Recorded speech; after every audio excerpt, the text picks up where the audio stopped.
ರಾಜ್ಯ ಕಾಂಗ್ರೆಸ್ನಲ್ಲಿ ನಾಯಕತ್ವ ಬದಲಾವಣೆ ವಿಚಾರಕ್ಕೆ ಸಂಬಂಧಪಟ್ಟಂತೆ ಬೆಂಗಳೂರಲ್ಲಿ ಮಾಜಿ ಸಚಿವ ಕೆಎನ್ ರಾಜಣ್ಣ ಪ್ರತಿಕ್ರಿಯೆ ಕೊಟ್ಟಿದ್ದಾರೆ. ಹೈಕಮಾಂಡ್ ನಾಯಕರಿದ್ದಾರಲ್ಲ, ಈ ಗೊಂದಲವನ್ನು ಮೊದಲು ಬಗೆಹರಿಸಬೇಕು. ಸಿಎಂ ಸಿದ್ದರಾಮಯ್ಯ ಅಧಿಕಾರ ಮುಂದುವರಿಸುವುದಕ್ಕೆ ಸಿದ್ಧ ಆಗಬೇಕು. ಅವರೆಲ್ಲರೂ ಕೂಡ ಅವರು ಅಧಿಕಾರವನ್ನು ಮುಂದುವರಿಸಿ ಅಂತ ಹೇಳ್ತಾರಾ, ಅದಕ್ಕೂ ಅವ್ರು ರೆಡಿ ಇಲ್ಲ. ಬಿಟ್ಟುಬಿಡಿ, ನೀವು ಸಿದ್ದರಾಮಯ್ಯನವರೇ ಕೆಳಗಡೆ ಇಳಿದು ಬಿಡಿ ಅಂತ ಹೇಳಿದ್ರೆ ಪದತ್ಯಾಗಕ್ಕೂ ಅವರು ಸಿದ್ಧರಿದ್ದಾರಾ? ಅವರು ರೆಡಿ ಇದ್ದಾರೆ ರೀ ಅವರು. ಆದರೆ ಇದು ಆತುರದಲ್ಲಿ ಅವರೇನು ಕುರ್ಚಿಗೆ ಅಂಟ್ಕೊಂಡು ಕೂತಿಲ್ಲ ಸಿದ್ದರಾಮಯ್ಯನವರು. ಮುಂದುವರಿರಿ ಅಂತ ಹೇಳ್ತಾರಾ, ಮುಂದುವರಿತಾರೆ.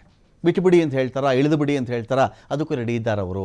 ಆದರೆ ಅರ್ಜೆಂಟ್ ಮಾಡಿಕೊಂಡು ತೆಗೆದುಕೊಳ್ಳಬೇಕಾಗಿರ್ತಕ್ಕಂಥ ನಿರ್ಧಾರ ಇದಲ್ಲ. ಕಾಂಗ್ರೆಸ್ ಪಕ್ಷದ ಭವಿಷ್ಯವೇ ಇದರಲ್ಲಿ ಅಡಗಿದೆ. ರಾಜ್ಯ ಕಾಂಗ್ರೆಸ್ಸಲ್ಲಿ ದಲಿತ ಸಿ ಎಂ ಕೂಗು ವಿಚಾರಕ್ಕೆ ಸಂಬಂಧಪಟ್ಟಂತೆ ಕಾಂಗ್ರೆಸ್ಸಲ್ಲಿ ದಲಿತರೊಬ್ಬರನ್ನು ಸಿ ಎಂ ಮಾಡಬೇಕು, ನನ್ನ ಹೇಳಿಕೆಗೆ ನಾನು ಇವತ್ತಿಗೂ ಬದ್ಧನಾಗಿದ್ದೀನಿ ಅಂತ ರಾಜಣ್ಣ ಒಂದು ಕಡೆ ಮಾತಾಡ್ಬಿಡ್ತಾರೆ. ದಲಿತರೊಬ್ಬರನ್ನ ಸಿ ಎಂ ಮಾಡಬೇಕು ಅನ್ನೋ ಒಂದು ಕೂಗಿದೆಯಲ್ಲ, ನಾನು ಇವತ್ತಿಗೂ ರೆಡಿ ಇದ್ದೀನಿ. ಇದು ಯಾಕೆ ಅಂತ ಹೇಳಿದ್ರೆ, ಒಂದು ವೇಳೆ ಸಿದ್ದರಾಮಯ್ಯ ಅವ್ರನ್ನ ಕೆಳಗಿಳಿಸುವ ಪರಿಸ್ಥಿತಿ ಬಂದರೆ ದಲಿತ ಸಿ ಎಂ ಅಂತ ಮಾಡಿದ್ರೆ ಯಾರು ಮಾಡಬೇಕಾಗತ್ತೆ? ಡಿ ಕೆ ಶಿವಕುಮಾರ್ ಅವ್ರ ಕಡೆ ಯಾರು ದಲಿತರಿದ್ದಾರಾ, ಶಾಸಕರಿದ್ದಾರಾ? ಅವ್ರನ್ನ ಮಾಡಿಬಿಡೋಣ ಅಂತ ಹೇಳೋಕ್ಕೆ, ಸಿ ಎಂ ಮಾಡೋಕ್ಕೆ ಇಲ್ಲ. ಇದ್ದರೆ ಈ ಕ್ಯಾಂಪಲ್ಲೇ ಆಗಬೇಕದು. ಯಾವ ಕ್ಯಾಂಪಲ್ಲಿ? ಇದೇ ಸಿದ್ದರಾಮಯ್ಯನವ್ರ ಕ್ಯಾಂಪಲ್ಲೇ ಆಗಬೇಕು. ಮುನಿಯಪ್ಪ ಅವ್ರನ್ನ ಮಾಡ್ತಾರಾ ಗೊತ್ತಿಲ್ಲ, ಈ ಕಡೆ ಪರಮೇಶ್ವರ್ ಅವ್ರು ಮಾಡ್ತಾರಾ ಗೊತ್ತಿಲ್ಲ, ಮಹದೇವಪ್ಪ ಅವ್ರನ್ನ ಮಾಡ್ತಾರಾ ಗೊತ್ತಿಲ್ಲ. ಬೇಕಾದಷ್ಟು ಜನ ಇದ್ದಾರಲ್ಲ. ಅಂದರೆ ಯಾರಾದರೂ ಆಗಲಿ ಈ ಕ್ಯಾಂಪನ್ನು ಬಿಟ್ಟು ಮುಖ್ಯಮಂತ್ರಿ ಪಟ್ಟ ಇನ್ನೊಂದು ಬಣಕ್ಕೆ ಹೋಗಬಾರ್ದು ಅಂತ ಒಂದು ವಾದ ವರಸೆ ಮೊದಲಿಂದಾನು ಕೂಡ ಇದೆ. ನಮ್ಮಲ್ಲೇ ಯಾರಾದರೂ ಆಗಿಬಿಡೋಣ, ಅಪ್ಪಿತಪ್ಪಿ ಡಿ ಕೆ ಶಿವಕುಮಾರ್ ಅವ್ರ ಬಣದ ಕಡೆಯವ್ರಿಗೋ ಅಥವಾ ನಮ್ಮ ವಿರೋಧಿ ಬಣದವ್ರಿಗೋ ಮುಖ್ಯಮಂತ್ರಿ ಹುದ್ದೆ ಹೋಗಿಬಿಟ್ರೆ ನಮ್ಮನ್ನು ಉಳಿಸಲ್ಲ ಇವರು, ನಮ್ಮ ಕತೆ ಮುಗಿಸ್ಬಿಡ್ತಾರೆ, ನಾವೆಲ್ಲ ಆಲ್ರೆಡಿ ವಿರೋಧ ಮಾಡ್ಕೊಂಡ್ಬಿಟ್ಟಿದ್ದೀವಿ ಇವ್ರಿಗೆ. ಈ ಒಂದು ವಾದ ಕೂಡ ಅಲ್ಲಿದೆ. ದಲಿತ ಸಿ ಎಂ ಒಬ್ಬರು ಆಗಬೇಕು ನಮ್ಮ ಕಾಂಗ್ರೆಸ್ನ ಕಡೆಯಿಂದ ಎನ್ನುವ ಒಂದು ವಾದಕ್ಕೆ ಇವತ್ತಿಗೂ ಬದ್ಧ ಆಗಿದ್ದೀನಿ ಅನ್ನೋಂಥ ರಾಜಣ್ಣ ಹೇಳ್ತಾ ಇದ್ದಾರೆ. ಮುಖ್ಯಮಂತ್ರಿ ಬದಲಾವಣೆ ವಿಚಾರಕ್ಕೆ ಸಂಬಂಧಪಟ್ಟಂತೆ ಪರಮೇಶ್ವರ್ ಕೂಡ ಪ್ರತಿಕ್ರಿಯೆ ಕೊಟ್ಟಿದ್ದಾರೆ. ಆದಷ್ಟು ಬೇಗ ಇವೆಲ್ಲವಕ್ಕೂ ನಮ್ಮ ಹೈಕಮಾಂಡ್ ಉತ್ತರ ಕೊಡುತ್ತೆ. ಸದ್ಯಕ್ಕೆ ನಾನಂತೂ ದೆಹಲಿಗೆ ಹೋಗ್ತಾ ಇಲ್ಲಪ್ಪ ಅಂತ ಪರಮೇಶ್ವರ್ ಹೇಳ್ತಾರೆ. D C M D K Shivakumar ಅವ್ರಿಗೆ ಬರ್ತ್ಡೇ ಗಿಫ್ಟ್ ವಿಚಾರಕ್ಕೆ ಸಂಬಂಧಪಟ್ಟಂತೆ ಹೈಕಮಾಂಡ್ ತೀರ್ಮಾನಕ್ಕೆ ಪ್ರತಿಯೊಬ್ಬ ಕಾಂಗ್ರೆಸ್ಸಿಗರು ಕೂಡ ಒಪ್ಪಿಕೊಳ್ತಾರೆ. ಸಿದ್ದರಾಮಯ್ಯ 5 ವರ್ಷ ಸಿ ಎಂ ಆಗಿ ಮುಂದುವರಿತಾರೆ ಅಂಥೇಳಿ ಪರಮೇಶ್ವರ್ ಮಾತಾಡಿದ್ದಾರೆ.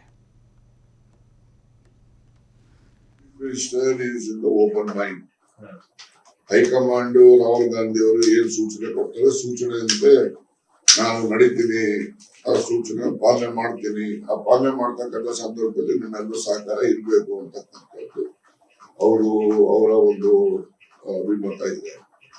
ಆ ದೃಷ್ಟಿಯಲ್ಲಿ ಆ ಚರ್ಚೆನೂ ಕೂಡ ಅಷ್ಟೇ. ಈಗ ಹೈಕಮಾಂಡ್ ರಾಹುಲ್ ಗಾಂಧಿ ಅವರು ಏನ್ ಹೇಳ್ತಾರೆ ಅದನ್ನ ಕೇಳ್ತೀನಿ ಅನ್ನೋದನ್ನ ಪದೇ ರೀಟರೇಟ್ ಮಾಡಿದ್ದಾರೆ ಮುಖ್ಯಮಂತ್ರಿಗಳು ಕೂಡ. ಅವರು ಎಲ್ರಿಗೂ ಹೇಳಿದ್ದು ಏನ್ ತೀರ್ಮಾನ ಕೊಡ್ತಾರೆ, ತೀರ್ಮಾನದಂತೆ ನಾವೆಲ್ಲ ನಡ್ಕೊಂಡು ಹೋಗೋಣ ಅಂತಕ್ಕಂಥ ಸಲಹೆ ಅವರು ಕೂಡ ಮಾಡಿ. ಅವರೆಲ್ಲ ಬರ್ಡೇ ಗಿಫ್ಟ್ಗೆ ಕಾಯ್ತಾ ಇದ್ದಾರೆ. ಏನಾದರೂ ಅಚ್ಚರಿಯ ಗಿಫ್ಟ್ ಸಿಗಬಹುದು ಹೈಕಮಾಂಡ್ನಿಂದ ಸರ್? ಅದೇ ಹೇಳಿದ್ನಲ್ಲ, ಹೈಕಮಾಂಡ್ನವರು ತೀರ್ಮಾನ ಮಾಡಿದ್ರೆ ಆ ತೀರ್ಮಾನ ನಾವೆಲ್ಲ ಒಪ್ಕೊಳ್ತೀವಲ್ಲ. ಯಾವುದೇ ತೀರ್ಮಾನ ಹೈಕಮಾಂಡ್ ಮಾಡಿದರೆ ಪ್ರತಿಯೊಬ್ಬ ಕಾಂಗ್ರೆಸ್ಸಿಗನು ಕೂಡ ಒಪ್ಕೊಳ್ತಾನೆ. ಕಳೆದ ಒಂದು 8 ತಿಂಗಳಿಂದ ಗೊಂದಲ ನಡೀತಾ ಇದೆ. ಗೊಂದಲ ಏನಿಲ್ಲ. ಸಾರ್ವಜನಿಕವಾಗಿ ಅವರು ಅಲ್ಲಿ ಒಬ್ಬರು ಇಲ್ಲಿ ಒಬ್ಬರು ಅಭಿಮಾನಿಗಳು ಮಾತಾಡ್ತಾರೆ, ಅವರ ಸ್ಟೇಟ್ಮೆಂಟ್ಗಳು ಕೊಡ್ತಾರೆ, ಬಿಟ್ಟರೆ ಗೊಂದಲ ಏನಿಲ್ಲ. ಸರ್ಕಾರ ನಡೀತಾ ಇಲ್ವಾ? ಆಡಳಿತ ನಡೀತಾ ಇಲ್ವಾ?